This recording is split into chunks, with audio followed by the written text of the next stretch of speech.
62. 거울 속 내 얼굴을 바라보며 나이를 세어본다. 언제부터인가 아침마다 하게 된 습관이다. 주름이 하나둘 늘어가는 것을 확인하는 일이 슬프기보다는 그저 담담하다. 김혜정, 오늘도 혼자구나.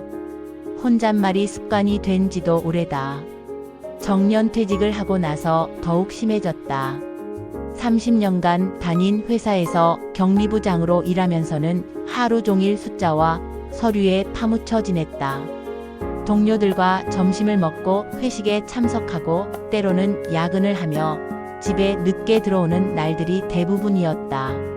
그때는 혼자라는 게 별로 실감나지 않았다. 젊을 때 결혼 이야기가 없었던 건 아니다. 28살 때 소개받은 남자가 있었다. 성실하고 착한 사람이었지만 왠지 마음이 움직이지 않았다. 그는 결혼 후에는 일을 그만두고 가정에만 충실하기를 바랐다. 나는 그럴 수 없었다. 어려서부터 아버지의 사업 실패로 가난을 겪었던 나에게 경제적 독립은 절대 포기할 수 없는 것이었다. 일이 더 중요해요. 그가 마지막에 던진 말이었다. 나는 대답하지 못했다. 일이 더 중요한 게 아니라 일을 놓으면 내가 무너질 것 같았다. 그 후로 몇 번의 만남이 더 있었지만 모두 비슷한 이유로 끝났다. 언제부턴가 소개받는 일도 없어졌고 나는 그것이 편하다고 생각했다. 30살, 40살, 50살. 생일이 올 때마다 아직 시간이 있다고 생각했다. 그런데 60이 되고 보니 시간은 이미 지나가 버렸다. 퇴직 후 처음 몇 달은 그래도 괜찮았다. 밀린 드라마도 보고 오랫동안 못 읽던 책들도 읽었다. 하지만 점차 답답함이 밀려왔다. 하루 종일 아무와도 말을 하지 않는 날들이 늘어났다. 마트에서 계산할 때나 택배를 받을 때 나누는 인사말이 하루의 전부인 날들이 많아졌다. 그러던 어느 날 아파트 엘리베이터에서 본 복지관 도예 교실 모집 공고가 눈에 들어왔다. 도예 교실 수강생 모집. 매주 화, 목요일 오후 2시. 초보자 환영. 흙을 만져본 적이 없었다. 하지만 무언가 손으로 만드는 일이 이 공허함을 채워줄 수도 있겠다는 생각이 들었다. 첫 수업날 복지관에 들어서며 괜히 긴장됐다. 나보다 나이가 많아 보이는 할머니들이 대부분이었다. 모두들 서로 친해 보였다. 나는 구석진 자리에 앉았다. 안녕하세요. 새로 오신 분이시네요. 김혜정이라고 하세요. 선생님은 친절했지만 나는 어색했다. 다른 수강생들이 슬쩍슬쩍 나를 쳐다보는 게 느껴졌다. 혼자 사세요? 옆자리 할머니가 물었다. 네, 자식들은요? 없어요. 그 후로는 더 이상 묻지 않았다. 하지만 그들의 시선에서 동정 섞인 호기심을 느꼈다. 나는 더욱 조용히 흙만 만졌다. 첫 작품은 기본 중에 기본인 컵이었다. 물레를 돌리며 흙을 올리는 게 생각보다 어려웠다. 내 손은 숫자를 다루는 데는 익숙했지만 부드러운 흙을 다루기에는 너무 경직되어 있었다. 천천히 하세요. 흙이 당신 마음을 느낄 거예요. 선생님의 말이 이상했다. 흙이 내 마음을 느낀다니. 하지만 며칠 수업을 듣다 보니 그 말을 조금 이해할 수 있었다. 급하게 하면 흙이 뜻대로 되지 않았고 마음을 비우고 천천히 하면 조금씩 모양이 잡혔다. 두 번째 주, 세 번째 주가 지나면서 나는 도예 교실에 가는 것이 기다려지기 시작했다. 집에서 혼자 보내는 시간이 길어질수록 화요일과 목요일 오후 2시가 내 일주일의 하이라이트가 되었다. 한 달 정도 지났을 때였다. 평소보다 늦게 도착한 나는 교실 문을 열며 습관적으로 내 자리를 찾았다. 그런데 낯선 남자가 하나 더 있었다. 처음 뵙겠습니다. 이름은 김도연이라고 합니다. 그는 선생님과 다른 수강생들에게 정중하게 인사했다. 머리가 희끗희끗하고 키가 제법 큰 사람이었다. 내 또래쯤 되어 보였다. 정장은 아니었지만 단정한 옷차림에서 품위가 느껴졌다. 나는 고개만 살짝 끄덕였다. 새로운 사람이 오면 의뢰하는 질문들 마이너스 어디 사는지, 자식은 몇 명인지, 무슨 일 했는지 마이너스 그런 것들이 시작될까 봐 미리 경계심이 들었다. 하지만 김도연이라는 그 남자는 달랐다. 인사만 하고는 조용히 자리에 앉아 선생님의 설명을 들었다. 다른 사람들의 사생활에 대해 궁금해하지도 않았고 자신의 이야기를 앞세우지도 않았다. 오히려 나보다도 서툴렀다. 물레 위에 흙을 올리는 것조차 힘들어했다. 큰 손이지만 힘 조절을 못해서 흙이 자꾸 찌그러졌다. 처음에는 다들 그래요. 괜찮습니다. 선생님이 다가가서 도와주었다. 그는 고개를 끄덕이며 진지하게 따라했다. 포기하지 않고 계속 시도하는 모습이 인상적이었다. 쉬는 시간에 나는 화장실에 다녀오는 길에 그를 마주쳤다. 안녕하세요. 그가 먼저 인사했다. 네, 안녕하세요. 저도 처음이라 많이 서툴래요. 흙이 제 말을 안 들어요. 그의 말에 나도 모르게 미소가 나왔다. 저도 처음엔 그랬어요. 몇 주 하다 보면 조금씩 나아져요. 그러시군요. 다행입니다. 짧은 대화였지만 그의 목소리에는 겸손함이 있었다. 자신을 내세우려 하지 않는 조용한 사람이라는 인상을 받았다. 며칠 후 목요일 수업에서 나는 평소보다 일찍 도착했다. 교실에는 김도연 씨만 혼자 앉아 있었다. 그는 지난 시간에 만든 작품을 들여다보고 있었다. 일찍 오셨네요. 네, 집에 있으니 답답해서요. 나는 솔직하게 말했다. 그가 고개를 끄덕였다. 저도 그래서 일찍 나왔어요. 집이 너무 조용해서. 그 말에 묘한 동질감이 느껴졌다. 우리는 둘 다 집의 적막함을 피해 이곳에 온 것이었다. 혼자 사세요? 그가 조심스럽게 물었다. 보통 이런 질문을 받으면 불편했는데 그에게서는 호기심이 아닌 공감의 느낌이 들었다. 네, 젊을 때부터 혼자였어요. 저도 그렇습니다. 젊을 땐 바쁘게 살다 보니 어느 순간 혼자더군요. 그의 말에서 나와 비슷한 인생의 궤적이 느껴졌다. 결혼보다 일을 택하고 어느 순간 뒤돌아보니 혼자 남은 사람들. 우리는 그런 사람들이었다. 다른 수강생들이 하나둘 들어오면서 대화는 자연스럽게 끝났다. 하지만 그날 수업 내내 나는 김도연 씨를 의식하고 있었다. 그가 흙을 만질 때의 진지한 표정, 실패해도 다시 시도하는 끈기, 다른 사람들과 자연스럽게 어울리는 모습이 눈에 들어왔다. 수업이 끝나고 복지관을 나서는데 김도연 씨도 같은 방향으로 걸어갔다. 같은 동네세요? 네, 청솔 아파트에 살아요. 아, 저는 그 옆 한솔 아파트예요. 가는 길이 같네요. 그렇게 우리는 함께 걷기 시작했다. 늦가을 햇살이 따뜻했다. 복지관에서 집까지는 걸어서 10분 정도의 거리였다. 일은 뭘 하셨어요? 회사에서 격리 일했어요. 도연 씨는요? 중학교에서 국어를 가르쳤어요. 작년에 퇴직했습니다. 선생님이었구나. 그래서 말투가 정중하고 차분한 건가? 나는 고개를 끄덕였다. 학생들이 그리워요? 가끔은요. 하지만 이제는 제 시간을 갖고 싶어서. 도예도 예전부터 해보고 싶었던 거거든요. 우리는 천천히 걸었다.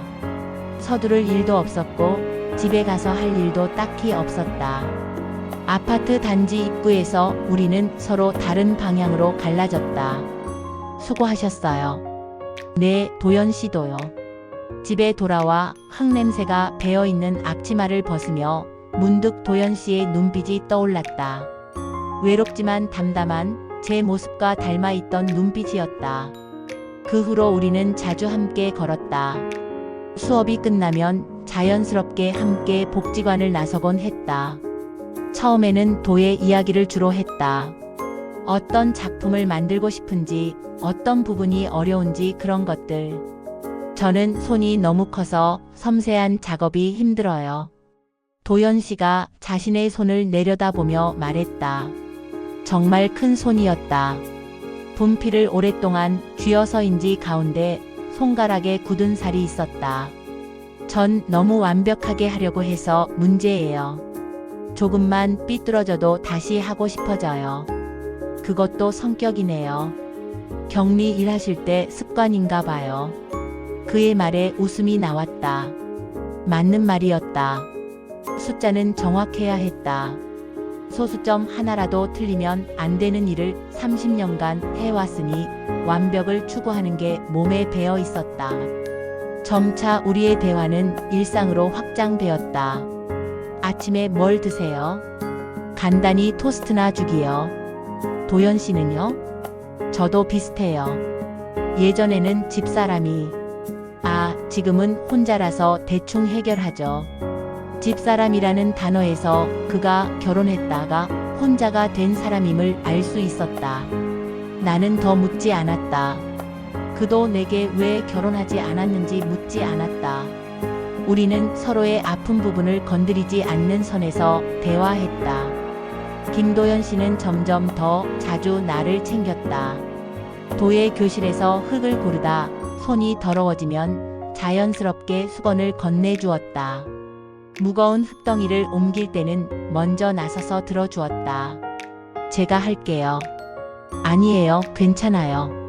선생님이 무거운 걸 들면 허리에 안 좋다고 하셨잖아요. 그의 배려는 과하지 않았다. 부담스럽지 않은 선에서 자연스럽게 도움을 주었다. 마치 오랫동안 함께 생활한 사람처럼. 어느 날은 내가 감기에 걸려서 목소리가 쉬었다. 괜찮으세요? 네, 감기가 좀 심해서요. 약은 드세요? 먹고 있어요. 수업 후 그는 약국에서 목감기에 좋다는 도라지차를 사서 건네주었다. 제가 아플 때 먹으면 좋더라고요. 고마워요. 그의 작은 배려에 가슴이 따뜻해졌다. 언제부터인가 내 몸이 아픈 것을 신경 써주는 사람이 없었다. 혼자 살면서 감기에 걸려도 열이 나도 그저 혼자서 견뎌왔다. 그날 밤 도라지차를 마시며 나는 김도현이라는 사람에 대해 생각해 봤다. 그는 분명 좋은 남편이었을 것이다. 세심하고 배려심이 깊었다. 그런 사람이 왜 혼자가 되었을까? 며칠 후 그 궁금증이 해결되었다. 저희 집사람은 5년 전에 췌장암으로 돌아가셨어요. 수업 후 함께 걸으며 그가 조용히 말했다. 결혼한 지 30년 만에 혼자가 됐죠. 처음에는 정말 힘들었어요. 그의 목소리에 깊은 슬픔이 배어 있었다. 나는 어떤 말을 해야 할지 몰랐다. 결혼해 본 적이 없는 내가 배우자를 잃은 슬픔을 이해할 수 있을까? 아직도 그리우세요? 매일요. 하지만 이제는 추억으로 간직하고 살아가려고 해요. 그의 말에서 깊은 사랑을 느꼈다. 5년이 지나도 매일 그리워한다니. 나는 그런 사랑을 해본 적이 있었나 자문했다. 혜정 씨는 혹시 외로우세요? 갑작스러운 질문에 나는 멈춰섰다. 외롭죠. 하지만 익숙해요. 익숙하다고 괜찮은 건 아니잖아요. 그의 말이 가슴을 찔렀다. 정말 그랬다. 외로움에 익숙해진 것이지 외롭지 않은 것은 아니었다. 겨울이 깊어질수록 우리의 대화는 더 깊어졌다. 도예 교실 후의 산책은 이제 우리의 일상이 되었다. 때로는 복지관 앞 벤치에 앉아 이야기하기도 했다. 젊을 때는 바쁘게 살았어요. 승진에 돈 모으는 데에만 신경 썼죠. 도연 씨가 어느 날 털어놓았다. 가족 여행도 자주 못 갔어요. 집사람이 가자고 해도 일이 바쁘다고. 지금 생각하면 후회돼요. 저도 비슷해요. 일에만 매달려 살았어요. 그게 안전하다고 생각했거든요. 안전하다고요? 누군가에게 의존하지 않고 혼자서도 살 수 있으니까요. 도연 씨는 고개를 끄덕였다. 하지만 혼자 사는 게 안전한 건 아니었네요. 지금 이렇게 외로운 걸 보면 그의 말이 전곡을 찔렀다. 나는 경제적 독립을 위해 혼자 사는 길을 택했지만 정작 나이 들어서는 정서적으로 의존할 사람이 아무도 없게 되었다. 도예는 왜 시작하게 되셨어요? 내가 물었다. 집사람이 생전에 도자기를 참 좋아했어요. 백화점 도자기 매장에 가면 한참 구경하곤 했죠. 저는 그땐 이해 못했는데 이제 조금 알 것 같아요. 그의 눈에 그리움이 어렸다. 집사람을 위해서 하시는 거네요. 그런 것도 있고 또 뭔가 제 손으로 만드는 일을 해보고 싶었어요. 오랫동안 가르치기만 했으니까. 우리는 서로의 이야기를 조금씩 나누었다. 내가 어려서 아버지의 사업 실패로 고생했던 이야기, 그래서 안정적인 직장에 매달렸던 이야기. 도연 씨가 교사로서 얼마나 열정적이었는지, 하지만 아내가 아프면서 얼마나 무력감을 느꼈는지 하는 이야기들. 혜정 씨는 정말 강한 분이세요. 어느 날 도연 씨가 말했다. 강해요? 혼자서도 이렇게 당당하게 살아오셨잖아요. 쉬운 일이 아닌데. 나는 강하다고 생각해 본 적이 없었다. 그저 버텨온 것 뿐이었다. 하지만 그의 말에서 위로를 받았다. 도연 씨도 강하세요. 그런 슬픔을 겪고도 이렇게 새로운 일을 시작하시잖아요. 우리는 서로를 위로하고 있었다. 상처받은 마음끼리 조심스럽게 어루만지고 있었다. 12월 둘째 주였다. 첫눈이 내리던 날, 도예 수업이 끝나고 복지관을 나서는데 도연 씨가 조용히 말했다. 혹시 괜찮으시다면 차 한잔 하실래요? 나는 잠시 멈췄다. 동네 사람들의 시선이 신경 쓰였다. 우리 나이의 남녀가 함께 카페에 앉아 있으면 사람들이 뭐라고 할까? 나이 들어서 연애라니. 우습다는 뒷말이 들릴까 두려웠다. 하지만 도연 씨의 눈을 보니 거절하기 어려웠다. 그의 눈에는 간절함이 있었다. 나처럼 집에 혼자 돌아가기 싫어하는 간절함이. 네, 좋아요. 복지관 근처 작은 카페였다. 오후 4시쯤이라 손님이 많지 않았다. 우리는 구석 자리에 앉았다. 뭘 드실래요? 따뜻한 차면 뭐든 좋아요. 도연 씨는 카모마일 차 2잔을 주문했다. 카페 안은 따뜻했고 창밖으로는 눈이 조용히 내리고 있었다. 이런 날씨에는 집에 혼자 있기가 더 쓸쓸해요. 도연 씨가 먼저 말을 꺼냈다. 맞아요. 눈 오는 날에는 왠지 더 그래요. 혜정 씨는 퇴직하고 나서 어떠세요? 많이 달라졌어요? 처음엔 자유로워서 좋았는데 점점 시간이 너무 많다는 걸 느껴요. 도연 씨는요? 저도 그래요. 학교에 있을 때는 항상 바빴거든요. 수업 준비하고 학생들 상담하고 학부모 면담하고. 지금은 할 일이 없으니까 시간이 안 가요.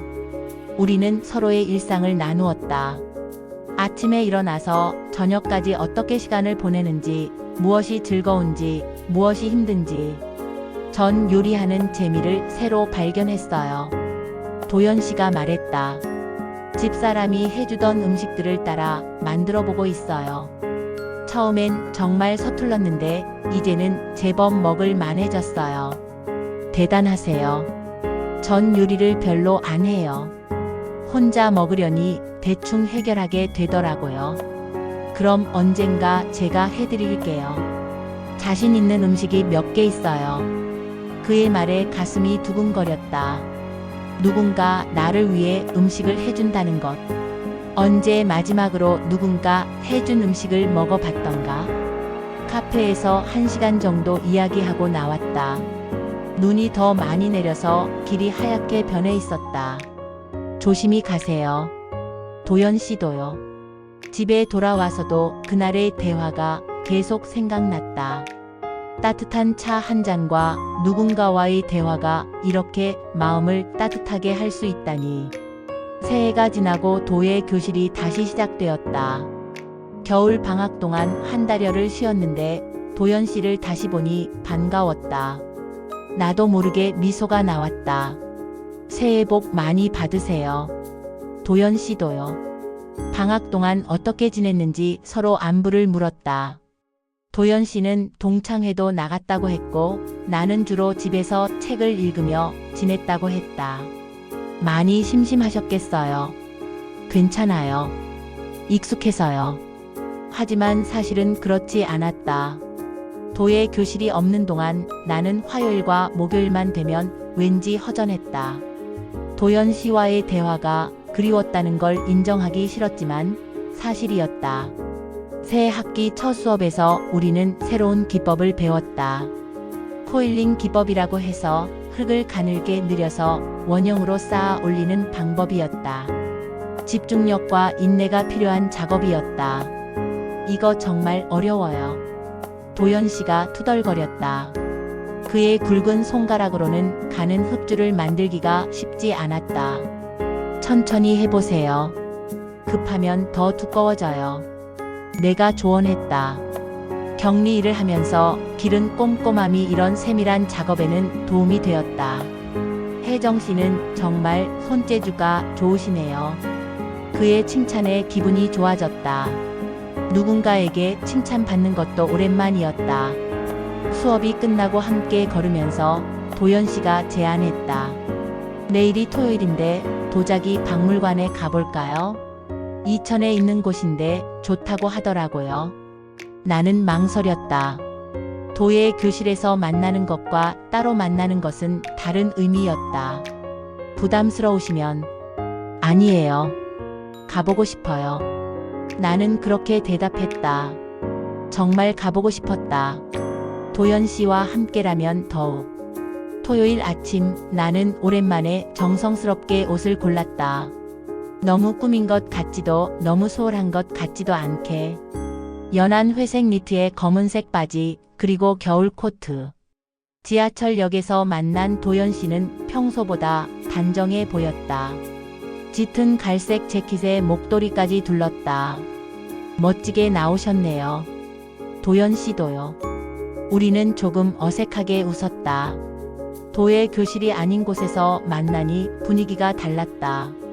이천까지는 지하철과 버스를 갈아타고 1시간 반 정도 걸렸다. 창밖 풍경을 보며 이런저런 이야기를 나누다 보니 시간이 금세 지났다. 학교에서는 어떤 선생님이셨어요? 엄격한 편이었어요. 학생들이 처음엔 무서워했죠. 하지만 졸업하고 나서는 고맙다고 연락 오는 아이들이 많아요. 보람 있으셨겠어요. 그랬죠. 그런데 정작 제 가정에는 소홀했네요. 그의 목소리에 아쉬움이 배어 있었다. 도자기 박물관은 생각보다 컸다. 고려 청자부터 조선 백자, 현대도의 작품까지 다양한 작품들이 전시되어 있었다. 와, 정말 아름다워요. 나는 감탄했다. 우리가 복지관에서 만드는 투박한 작품들과는 차원이 달랐다. 저희도 언젠가는 이런 걸 만들 수 있을까요? 도연 씨가 물었다. 글쎄요. 하지만 시간이 지나면 지금보다는 나아지겠죠. 우리는 천천히 전시실을 돌았다. 도연 씨는 작품마다 설명을 읽어주었다. 선생님 출신이라 그런지 설명을 잘했다. 이 청자 색깔이 참 신비로워요. 비색이라고 하죠. 하늘빛 같다고 해서. 점심시간에는 박물관 근처 한정식집에서 식사했다. 상 차림이 정갈하고 음식도 맛있었다. 이런 데서 식사하는 것도 오랜만이에요. 내가 말했다. 저도요. 혼자서는 이런데 올 엄두를 못 내겠더라고요. 맞아요. 혼자면 김밥이나 간단한 걸로. 우리는 함께 웃었다. 혼자 사는 사람들의 공통된 경험이었다. 혜정 씨, 오늘 정말 즐거워요. 도연 씨가 조용히 말했다. 저도요. 정말 즐거웠다. 누군가와 함께 나들이를 하는 것이 이렇게 기분 좋은 일인지 새삼 깨달았다. 오후에는 도자기 체험장에서 간단한 컵 만들기도 해봤다. 복지관에서 배운 것보다 좀 더 정교한 기법이었다. 선생님, 이 컵 색깔은 어떻게 내는 거예요? 유약이에요. 구워야 색이 나와요. 그럼 나중에 받으러 와야겠네요. 두 분이 함께 만드신 거니까 함께 받으러 오세요. 체험장 선생님의 말에 우리는 조금 부끄러워했다. 하지만 기분이 나쁘지 않았다. 집으로 돌아오는 길, 지하철 안에서 도연 씨가 말했다. 오늘 정말 고마웠어요. 오랜만에 이렇게 즐거운 하루를 보냈어요. 저도 감사해요. 혼자였으면 엄두도 못 냈을 거예요. 앞으로도 가끔 이런 나들이 어떠세요? 나는 고개를 끄덕였다. 더 이상 망설이고 싶지 않았다. 새해가 지나고 2월이 되었다. 우리는 이제 일주일에 2번씩 만났다. 도예 교실이 있는 날 외에도 주말에 함께 시간을 보내곤 했다. 때로는 동네 도서관에 가서 책을 읽기도 하고 때로는 근처 공원을 산책하기도 했다. 사람들의 시선이 신경 쓰이지 않는 것은 아니었다. 복지관에서 만난 할머니들이 슬쩍슬쩍 우리를 쳐다보는 것을 느꼈다. 하지만 점차 신경 쓰지 않게 되었다. 그들의 시선보다 도연 씨와 함께하는 시간이 더 소중했다. 혜정 씨, 혹시 제가 너무 자주 연락드리는 건 아닐까요? 어느 날 도연 씨가 조심스럽게 물었다. 왜 그런 말씀을 하세요? 나이도 있고 사람들이 뭐라고 할까 봐 걱정돼서요. 나는 그의 손을 바라봤다. 흙을 만지면서 조금씩 부드러워진 그의 손이. 도연 씨, 저는 행복해요. 오랜만에 느끼는 행복이에요. 정말요? 네. 사람들이 뭐라고 하든 상관없어요. 제 나이에 뭘 그런 걸 신경 써요. 그의 얼굴에 안도의 표정이 스쳤다. 사실 저도 그래요. 오랜만에 누군가와 이야기하는 게 즐거워요. 우리는 서로를 향해 미소를 지었다. 더 이상 어색하지 않았다. 그날 밤 나는 오랫동안 잠들지 못했다. 가슴 한구석이 간지러웠다. 이런 감정을 느껴본 지가 언제였던가? 20살 때? 아니면 처음이었을까?